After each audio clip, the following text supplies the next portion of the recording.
Right, you're going to have to bear with me on this video as usual because of the lockdown. I've not been able to do any actual filming, so I'm having to use old footage from previous videos. My apologies, hopefully this isn't going to last forever. Now, as I've explained many times in the past, I have a soft spot for Royal Enfield motorcycles. This all stems from the earliest days of my childhood. I can't have been any more than 3 or 4. I was born and bred on Bilton Grange housing estate in Hull, one of the old council estates, in the first half of the 1960s.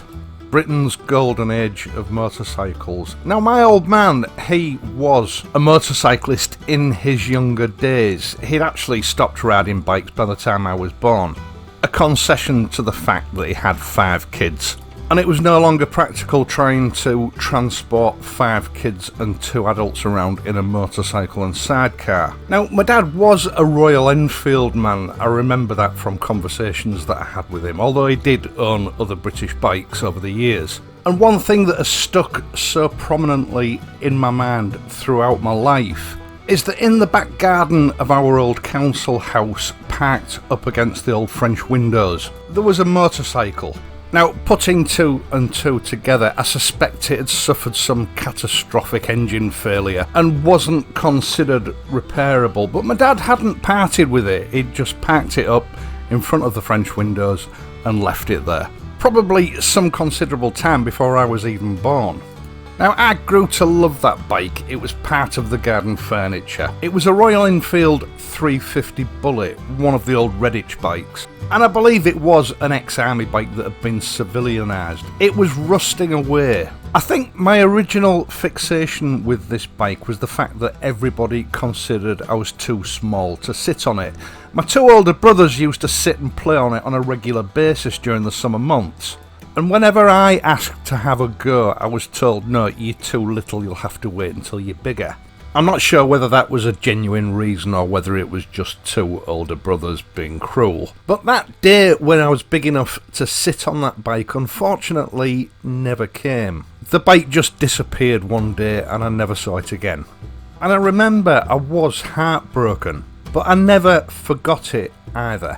As far as I'm concerned, that bike was the catalyst of my lifelong interest in motorcycles and the Royal Enfield brand. Obviously, by the time I was old enough to ride in the early 1980s, British motorcycles were a thing of the past, and I honed my riding skills on a diet of Japanese bikes. My dad died suddenly at the end of 1991.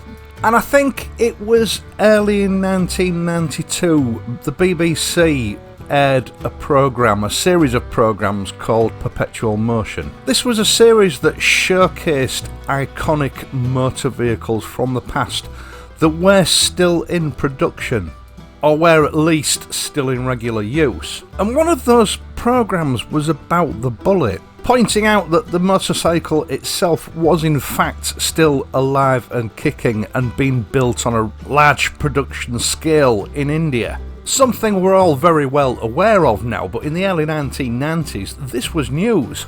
A small company called Bavenar Products had started to import them back into the UK.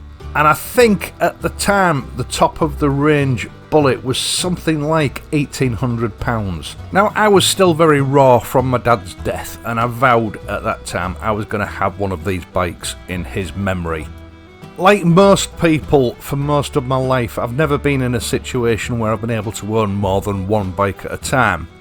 And unfortunately, my first experience of a test ride on a 500 Bullet wasn't a good one. Back then they were still building them with the old tooling, and it still had the old pre-unit 500 and 350cc engine. The gear change was on the right, the rear brake was on the left, and it was pretty obvious that the tooling was well worn because these bikes were rough. And as much as I wanted the 500cc Bullet to work for me, I couldn't justify trading the old bike that I had then, whatever it was, in for a Bullet, because for the use that I needed it for, it just wasn't a practical bike. It wouldn't work for me. And over the next few years I watched the decline of imports into this country as the Royal Enfield as it became less and less relevant as a usable motorcycle.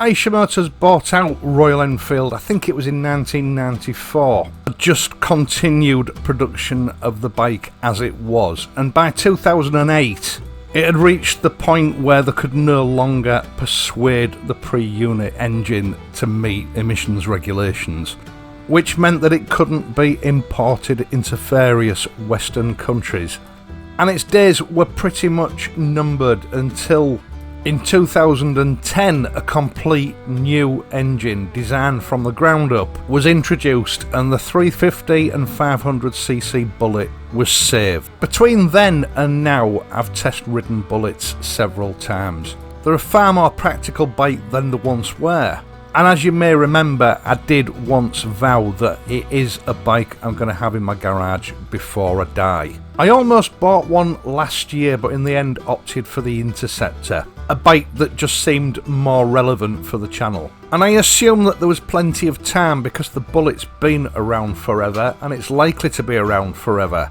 But that situation changed at the end of March. Royal Enfield announced that they were discontinuing the Bullet model, and the last one rolled off the production line at the end of March. A situation that, I'll be honest, shocked me. I never thought they would discontinue the Bullet. It's the model that has built the current Royal Enfield brand up into what it is today. In fact, I would go so far as to say that the Royal Enfield Bullet is the most iconic motorcycle model in the world, for a number of reasons. For a start, it's built by the oldest motorcycle company still surviving today. It's the world's longest running motorcycle model to be in continuous production since 1934. And it was the first ever motorcycle to incorporate a rear swing arm suspension system, something that every motorcycle manufacturer has copied since, something none of us could really live without today. Now, what kept the Bullet alive was the fact that in India, imports are very expensive because of import duties. This made the Bullet the most viable option for anyone in India wanting a motorcycle that was bigger than 100cc's. But in recent years, other Indian brands have appeared, producing more modern, highly competitive motorcycles on Royal Enfield's own turf, so they're not fettered by high import duties. And the Bullet in its home market has lost its edge. Royal Enfield's long-term plan is to start producing middleweight motorcycles that are competitive in a worldwide market. In most Western countries, the Bullet was a niche motorcycle, and with the diminishing sales in India, it was now time to let go of the Bullet. The Interceptor 650 and the Continental GT have taken the motorcycle world by storm, and it was time for the Bullet to go. From Royal Enfield's point of view, I can see the sense in this, but I'm not ashamed to say that the news of the Bullet's demise did really hurt me, and so I came to the decision that it was now or never. I did have a look around at the second-hand market, but generally speaking, owners of these bikes tend to hang on to them, and the few second-hand examples that are available are not much cheaper than a new model. There appears to be very little stock left in the UK, and what is left is diminishing day by day. Now, the last day of production in India did also coincide with the worldwide lockdown, so it is very possible that there are numerous machines waiting to be exported and that the UK can expect to receive some more, but I wasn't able to get a definitive answer on that. Now, I looked into the finance side of this. I do have some savings, and Willow volunteered his Borneo and Dog Biscuit Fund. And so for the last 2 weeks I've been trying my hardest to get hold of a Royal Enfield Classic Chrome with graphite paintwork. I've literally rang every Royal Enfield dealer in the country, and the story that I got was that they have all gone. There are none left. Quite a few of the military style bikes a few black versions of the chrome model available, and a smattering of other colours, but not the colour that I wanted. Until, that is, I got hold of DW Motorcycles at Scarborough. Dave, the guy that runs the place, told me that he'd had one delivered some time ago by mistake. He'd kept it on stock, and for some reason it wasn't showing up on MotoGB's database. And after a little bit of toing and froing on the telephone and by email, eventually a deal was done. Now, I have visited DW Motorcycles in the past. It's not a shop that I know well, but I do know of it. Dave there has always come across as quite a helpful and friendly guy. It's a sort of an old-fashioned bike dealership. So I was actually quite pleased that not only it was a dealership that was reasonably local to me, but a dealership where you also feel as though your custom is appreciated and welcome. Now obviously these are difficult times. I couldn't just walk into the shop as you normally would to buy a bike. And obviously these are very difficult times for a shop under those circumstances. But Dave has agreed to deliver the bike to me, hopefully sometime next week. And all I really need to do now is clear out some space in the garage to accommodate it. I know that a bike like this might seem like an odd choice for the channel. I mean, it's a discontinued model. And like the other bikes, it is going to feature in my videos. But in this case, this bike is for me, and it's for the memory of my dad. Something that I've been meaning to do for almost 30 years. I almost left it too late. I'm glad I didn't. Once again, thank you so much for watching this and my other videos, and by doing so helping to support this channel.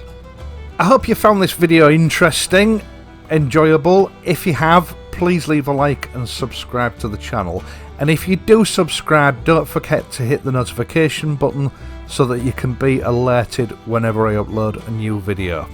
I will of course be back tomorrow with another virtual ride on the Interceptor 650.